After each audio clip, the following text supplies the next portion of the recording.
Louvado seja nosso Senhor Jesus Cristo, para todos sempre seja louvado. Olá, meu irmão, olá, minha irmã, paz e bem. Mais uma vez aqui no nosso canal de Cima dos Telhados, mais uma pregação fenomenal, uma pregação ungida, inspirada por Deus, pelo Espírito Santo, Padre Christian Shankar. Meu irmão, minha irmã, assiste essa pregação do começo ao fim. Padre Christian Shankar nos dá uma catequese, nos dá uma aula falando sobre Eucaristia. Corpo, alma, divindade, Cristo vivo e ressuscitado no meio de nós. Eucaristia. Não perca esse vídeo, assiste este vídeo do começo ao fim, compartilha. Meu irmão, se você está chegando pela primeira vez, se inscreva, ativa o sininho, vem para a família de Cima dos Telhados. Sem mais delongas, vamos ao vídeo. Deus te abençoe, Deus te ilumine. Estamos reunidos em nome do Pai, em nome do Filho, em nome do Espírito Santo. Amém. Antes que eu me esqueça, créditos Padre Christian Shankar, canal Luz e Vida Oficial. Créditos Padre Christian Shankar, Luz e Vida Oficial. É o seu canal aqui no YouTube. Conheça, se você não conhece. Deus te abençoe, Deus te ilumine, paz e bem. Caríssimos irmãos e irmãs, o Salmo 115 nos brinda nesta Eucaristia com o refrão: o cálice por nós abençoado é a nossa comunhão com o sangue do Senhor. O refrão está em 1 Coríntios 10, versículo 16. Estamos nesta noite santa, meus irmãos, a quinta-feira santa da Semana Maior. É por isso que todas as quintas do ano são dedicadas à Eucaristia, a adoração eucarística. Foi nesta noite santa que Jesus instituiu a sua presença sacramental no mundo, a partir da sua igreja. Quando nós lemos o capítulo 6 do Evangelho de João, nós vemos que Jesus vai elaborar o discurso do pão da vida. Eu sou o pão da vida. Eu sou o pão vivo que desceu do céu. Vossos pais comeram o maná e morreram. Quem comer deste pão terá vida para sempre. E Jesus continua o seu discurso, saindo da questão do pão e indo para a questão do corpo. O meu corpo é verdadeiramente comida, o meu sangue verdadeiramente bebida.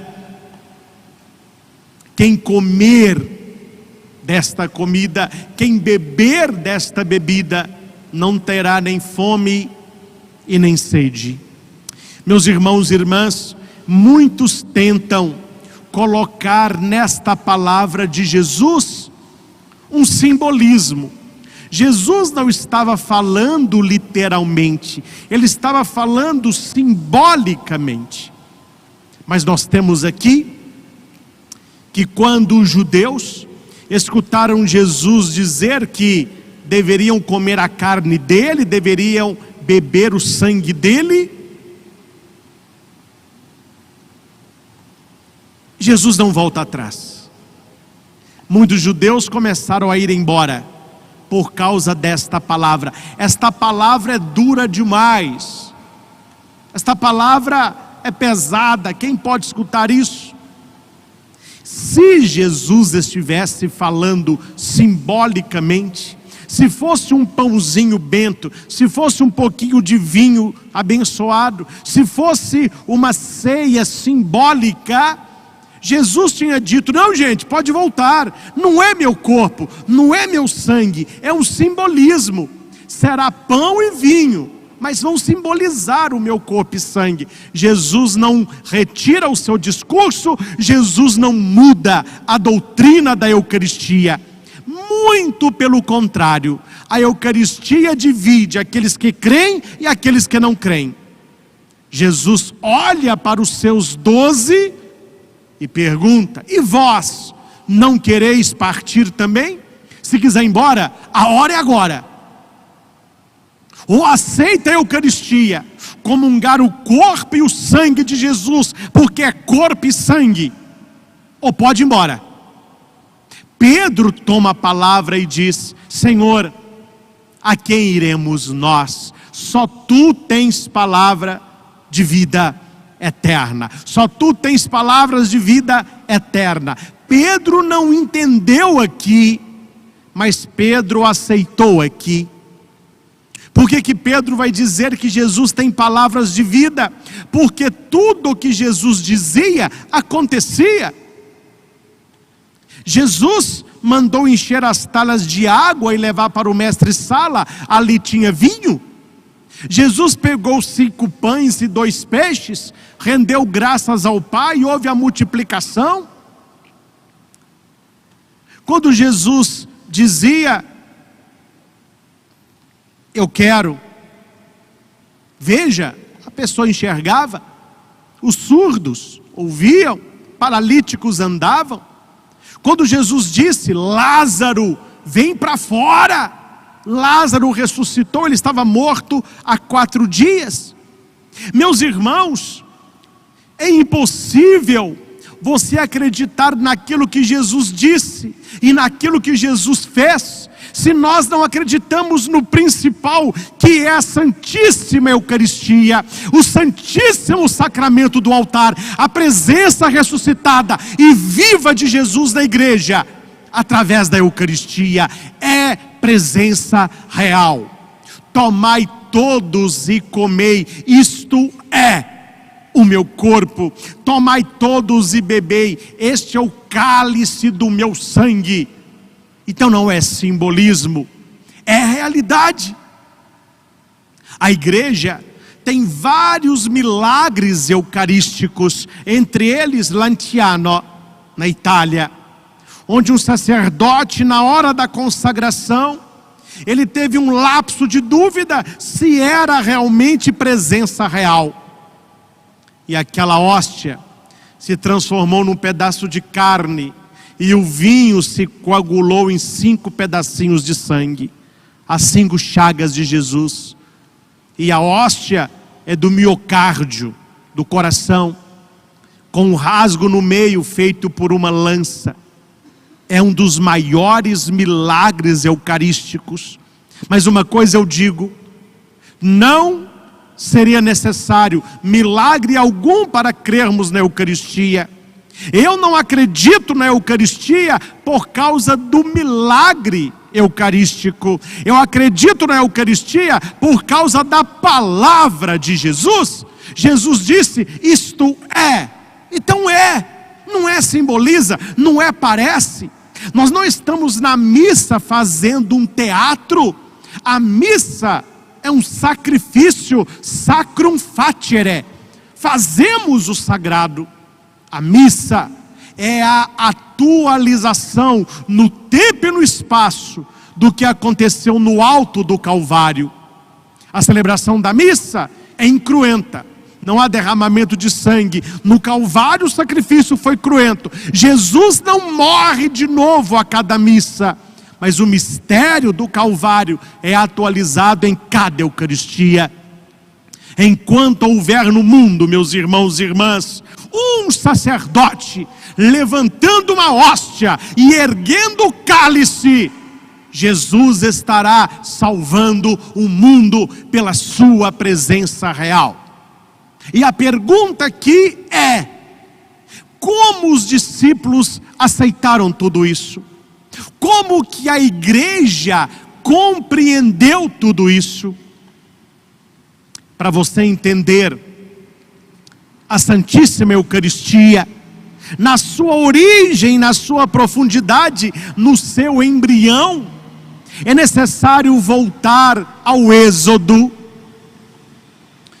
Quando nós ouvimos aqui na primeira leitura, que Deus passaria. E aqui achei muito bonito que a leitura vai dizer que aí está a Páscoa, e comereis às pressas, porque é Páscoa, isto é, passagem do Senhor. A palavra Páscoa, pechá, é passagem. Passagem de algo inferior para algo superior, de algo terreno para algo divino, do pecado para a santidade, da morte para a vida, da doença para a saúde, da tristeza para a alegria. E o livro do Êxodo vai mostrar claramente uma ceia, onde o pão é ázimo. O que é um pão ázimo? Onde o pão não é fermentado, é às pressas, onde um cordeiro será imolado, e todos irão se alimentar. Quando você entende a ceia do Êxodo, este ritual da ceia pascal, você então vai entender lá na frente a instituição da Eucaristia. Porque para o judeu, memória não é lembrança, memória é presença real. Quando o judeu faz o Hagadá, aquela ceia judaica, ao lugar de Moisés, e eles não simbolizam o lugar de Moisés, ali é uma presença real, e eles leem o livro do Êxodo, não no que Deus fez, mas no que Deus faz. Todo judeu lê a Torá no aqui e no agora. Deus está me libertando agora, Deus está me dando o alimento agora, Deus está se fazendo presente agora. Por isso que no fim da Santa Ceia, Jesus vai dizer: fazei isto em memória de mim. E essa memória não é uma memória lembrança, nós temos que ir no original bíblico. A memória judaica é presença real, então ali é presença real deste cordeiro imolado no Antigo Testamento e agora atualizado no Novo Testamento, no Cordeiro de Deus, que é capaz de tirar o pecado do mundo. Jesus, ele é ao mesmo tempo sacerdote e oferta. Ele é o ofertante e a oferta. O altar é a cruz. E só há sacrifício se existe sacerdote, altar e cordeiro. Se faltar um desses três, não há como ter sacrifício. Leia no livro de Samuel, 1 Samuel, capítulo 13, que Saul está esperando Samuel há 7 dias. E o profeta, o sacerdote, ele atrasa. O que Saul faz? Saul que era rei, o rei de Israel. Saul pega o cordeiro, pega o holocausto e ele mesmo oferece. Como que ele ofereceu um holocausto se ele não era sacerdote? Quando ele está queimando, porque o holocausto tem fogo, quem é que chega? Samuel. E ele vai receber Samuel com festa. Oh, profeta! Samuel olha para ele e diz assim: que fizeste? Que fizeste? Saul vai responder: ah, você demorou? As pessoas estavam me abandonando, eu mesmo fiz a oferta. Samuel disse para ele: você agiu sem pensar. Você fez o que não deveria ter feito. Pois eu lhe digo, Saul, o seu reino não vai subsistir, a sua coroa vai cair. Deus vai arrumar um rei segundo o seu coração. Então, se não há sacerdote, não há oferenda, não há holocausto, não há missa, não há missa. É por isso que nesta noite santa, junto com a Eucaristia, nós queremos louvar a Deus pelo dom do sacerdócio ministerial católico. Quero louvar a Deus pela minha vocação ao sacerdócio. Como disse Dom José numa das suas homilias, nas nossas cidades de origem, nas nossas paróquias, talvez teriam outros rapazes para irem para o seminário, mais capazes que nós, mais inteligentes que nós, com mais aptidões que nós, mas no mistério insondável da graça de Deus, nós fomos escolhidos para que o sacrifício da cruz se perpetuasse em cada altar da face da terra. Não há sacrifício sem altar. É por isso que o lugar principal da igreja não é a capela do Santíssimo, não é o sacrário, mas é o altar, a mesa, aonde se celebra a Eucaristia. É ali que se faz a Eucaristia. Mas não basta altar para ter sacrifício, é preciso que haja sacerdote. E a pergunta é, hoje, nesta missa que nós estamos, o sacrifício eucarístico, quem é o sacerdote? Não diga Padre Christian, não diga o nome do seu padre, diga Jesus. É por isso que o padre é sacerdote nas funções do altar. Por isso que eu não ando o dia todo com essa roupa na rua. São vestes sacerdotais, vestes litúrgicas de celebração, porque aqui Cristo age em mim, o Padre age in persona Christi, emprestando ao Senhor a inteligência, a voz, os gestos, e o Cordeiro e a oferta também é Jesus. No alto do Calvário, o altar era a cruz, o Cordeiro, a oferta, era Jesus, e Jesus era ao mesmo tempo sacerdote, sumo e eterno sacerdote. Todo sacerdote é sacerdote em Cristo Jesus.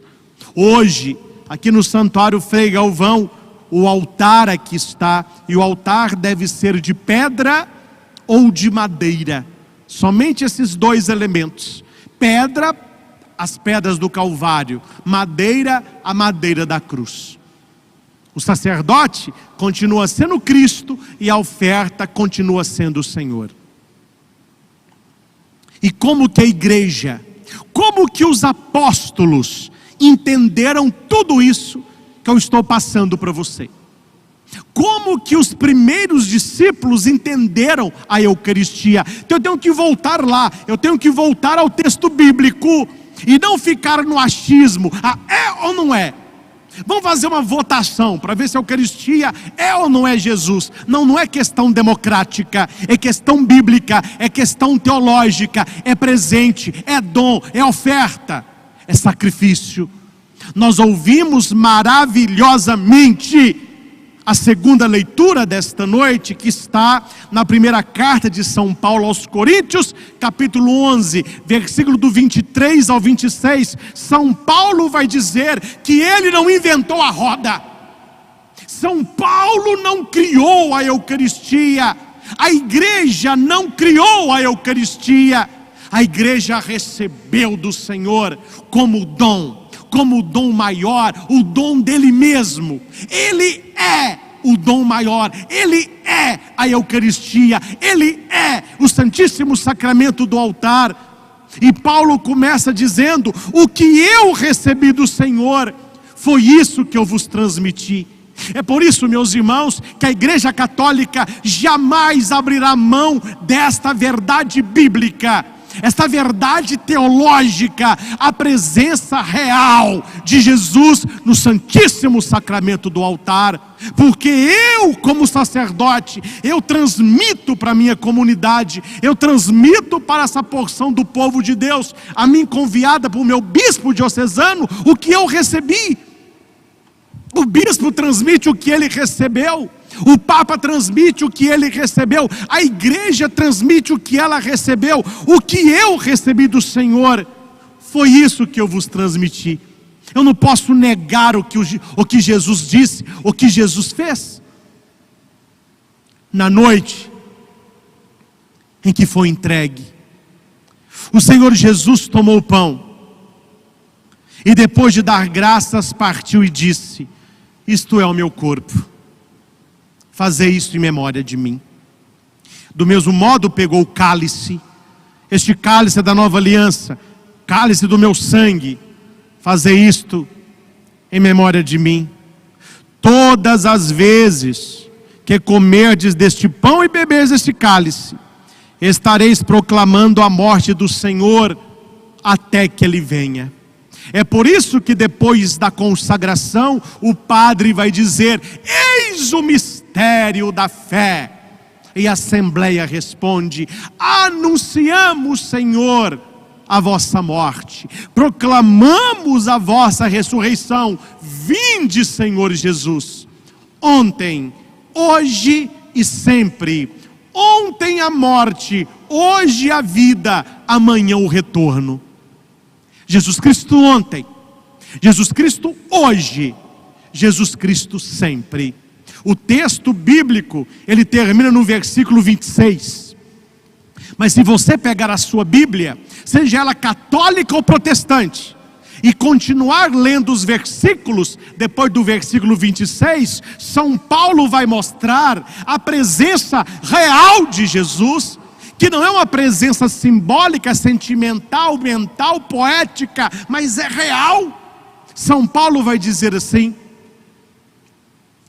cuidado, antes de se aproximar desta mesa, cuidado ao beber deste cálice e a comer deste pão, porque aquele que come e bebe sem discernir o corpo do Senhor, bebe e come a própria condenação. São Paulo está mostrando que a Eucaristia é o corpo do Senhor, presença real, é Jesus. E nesta noite, meus irmãos, a igreja e nós nos debruçamos com joelhos dobrados, com coração grato pela Eucaristia. O maior presente é a presença de Jesus no meio de nós. Eis que eu estou convosco todos os dias até o fim dos tempos. Claro, é uma presença espiritual, mas é uma presença real. Em cada sacrário da face da terra, em cada hóstia consagrada, em cada cálice erguido, o Senhor está vivo e ressuscitado, salvando a humanidade. E o bonito desta noite é que o evangelho que nós lemos não é da instituição. Preste atenção nisso. O evangelho que nós lemos está dizendo: eles estavam tomando a ceia. Então isso que eu disse para vocês, do tomar e comer e do tomar e beber, foi durante a ceia. Mas Jesus tinha uma surpresa para nós e para eles. Esta roupa que o padre usa se chama casula. Esta veste maior, bonita aqui, ó, chama casula. E abaixo da casula está a estola, que é isso aqui.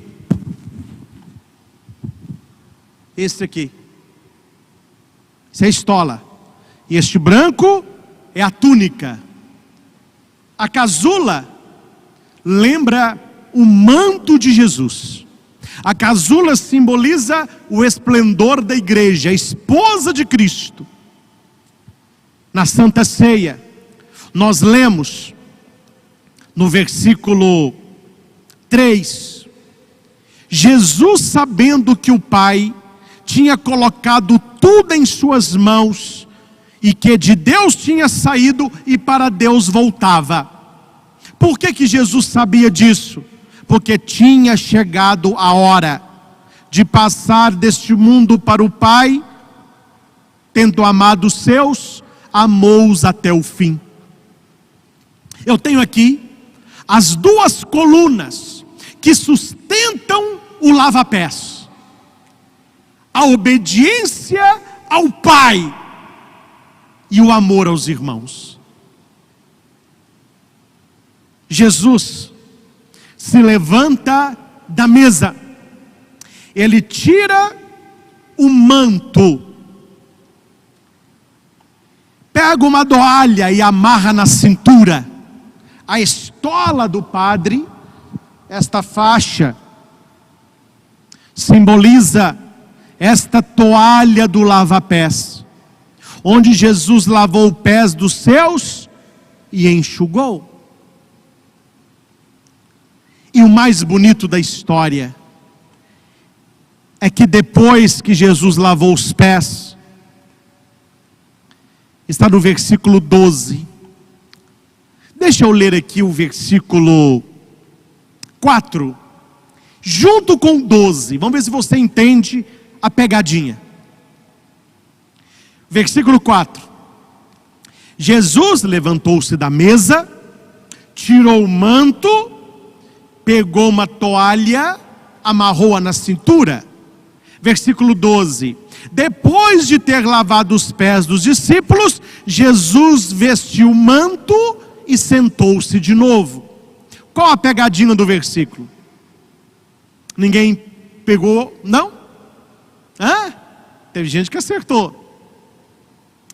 Exatamente. Jesus tira o manto, amarra a toalha, lava os pés e coloca o manto. O que o versículo não diz? Que Jesus tirou a toalha.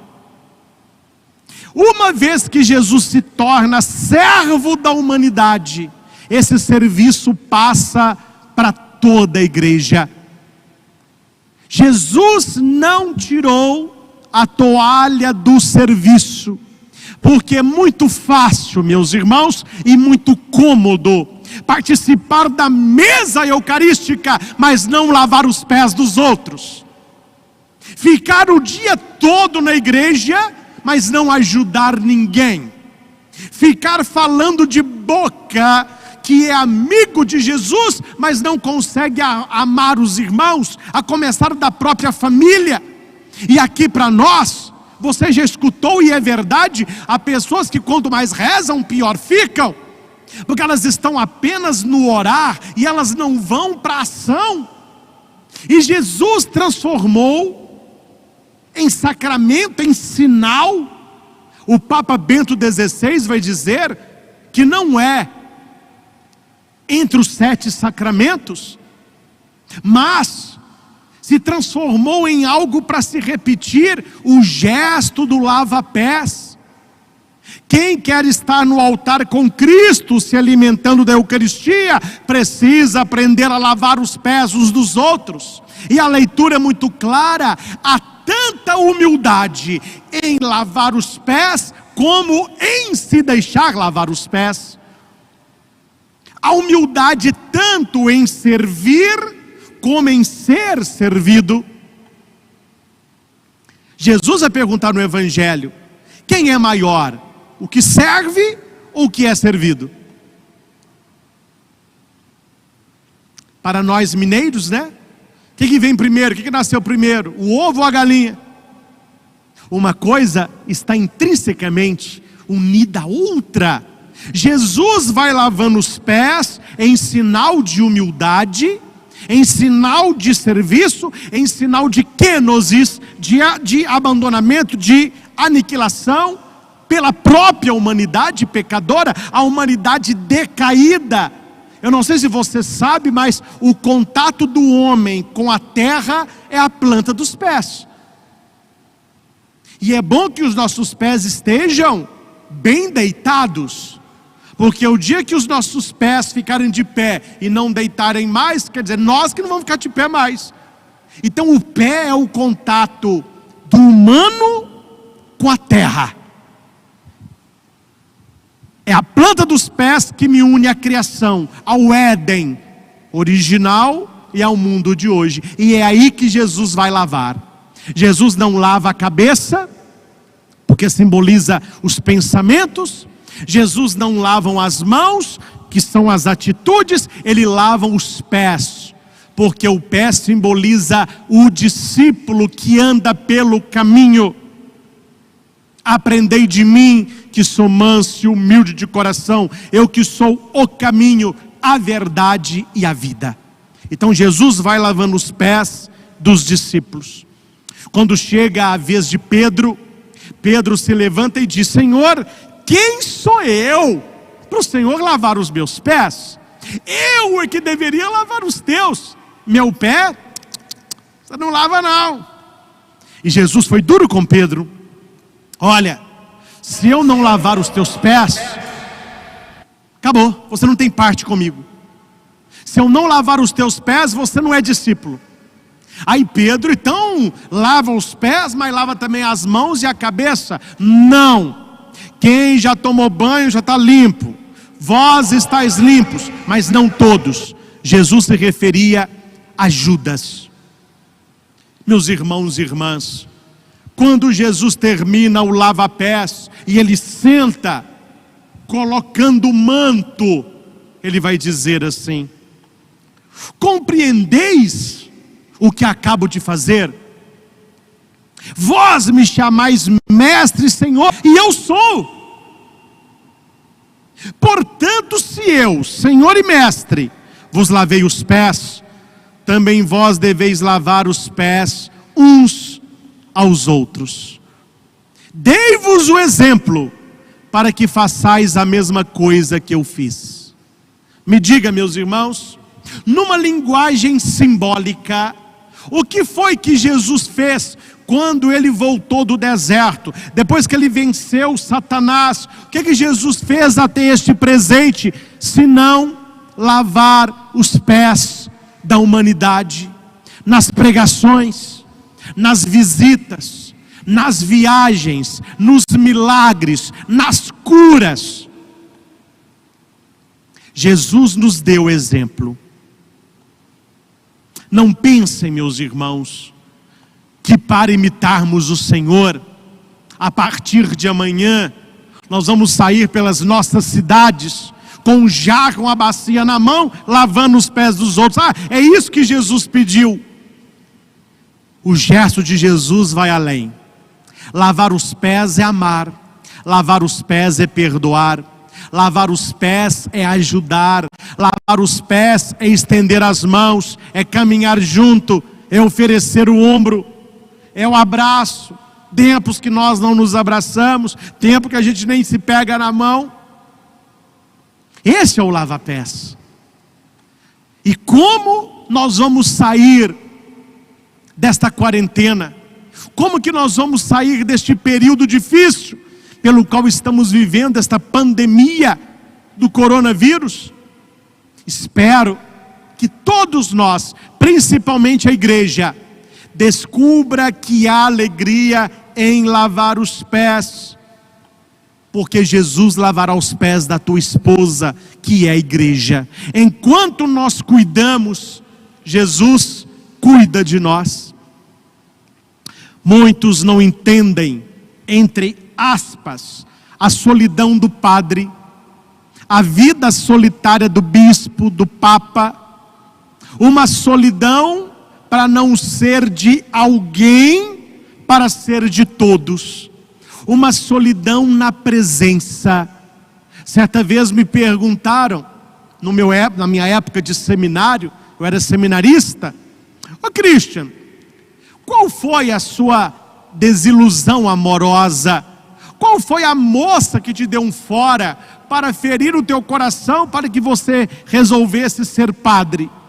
E a minha resposta foi, é e será sempre: o que me chamou ao sacerdócio foi o coração de Cristo, porque no coração dele eu encontrei o que eu jamais encontraria no coração de mulher. É não ser de ninguém para ser de todos. As pessoas dizem: ao padre não se casa, é porque eles estão no negativo.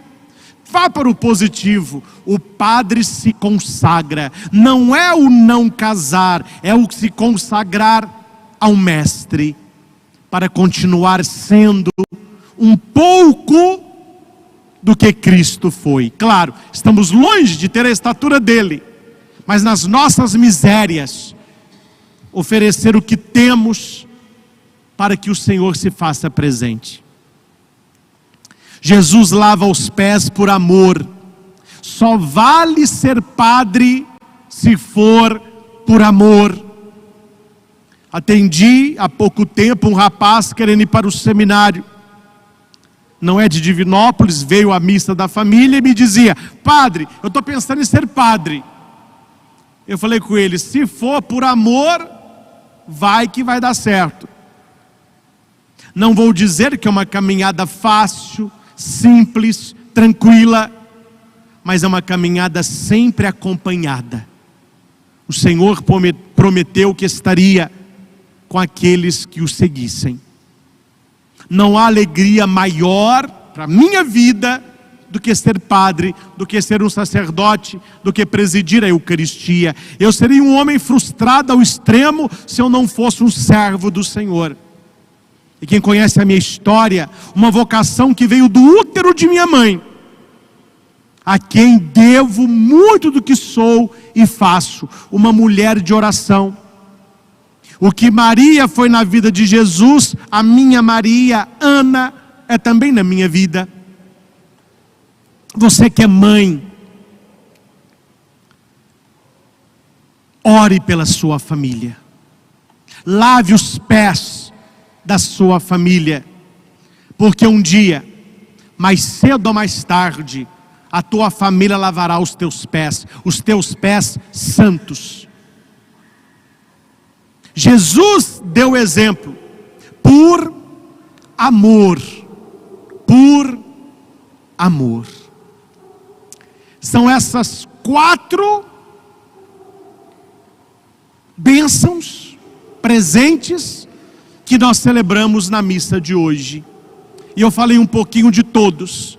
A instituição da Eucaristia e junto com a Eucaristia, o sacerdócio. Não há padre sem Eucaristia e não haverá Eucaristia sem padre. A gente celebra. Olha o que aconteceu com Saul e Samuel, hein? O mandamento do amor: amai-vos uns aos outros, como eu vos amei. E o lava-pés, que é um gesto concreto deste amor de Jesus. Meus irmãos e irmãs, quero finalizar com 2 considerações. A primeira é um agradecimento. É uma atitude de gratidão. A começar da minha família, passando pelos meus amigos, pelas pessoas que me auxiliam na minha missão de evangelizar, pela minha diocese de Divinópolis, por esta comunidade a quem sou reitor, o Santuário São Frei Galvão, por esta cidade de Divinópolis, pelo nosso estado, pelo nosso país, por todos os lugares que já fui, pregando retiros, fazendo palestras, congressos, treinamentos, eventos, a todo este povo que me ajuda a ser padre. Eu sei que tem muita gente que reza por mim e reza por tantos sacerdotes. Um padre sem oração, ele não subsiste. Um padre sem oração, ele não fica de pé. Então, primeira consideração é uma gratidão. Gratidão à confiança a mim depositada pelo nosso bispo diocesano, Dom José Carlos. Gratidão ao presbitério diocesano, aos nossos seminaristas, aos nossos irmãos de caminhada, a todas as pastorais, movimentos, equipes, pessoas, colaboradores que ajudam aqui no Santuário Frei Galvão. Gratidão a você, sem dizer o nome, tantos que me levam Brasil afora para tantos eventos. Sempre tem aquela cabeça, né? Aqueles que seguram o boi pelo chifre e fazem o evento acontecer.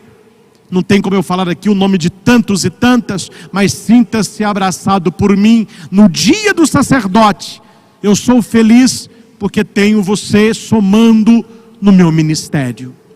Esta é a primeira consideração. Segunda e última, eu rogo a Jesus, bom pastor, que cuide de você e da sua família. Eu estou até entusiasmado, deu para notar na pregação, o padre está afogueado, porque há tempos que eu não vejo o santuário tão cheio, há tempos que eu não vejo tanta gente aqui participando da Santa Missa. Todas as cadeiras, os vidros, as marquises, as pilastras, tudo lotado de fotos, gente. Você que enviou a sua foto de todo o Brasil, você da nossa cidade, você desta comunidade, que Jesus cuide da sua família.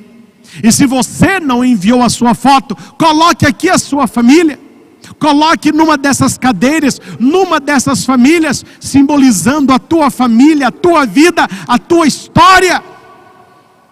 A evangelização, ela acontece assim, com pessoas que creem, com pessoas que celebram e com pessoas que estão agora conosco.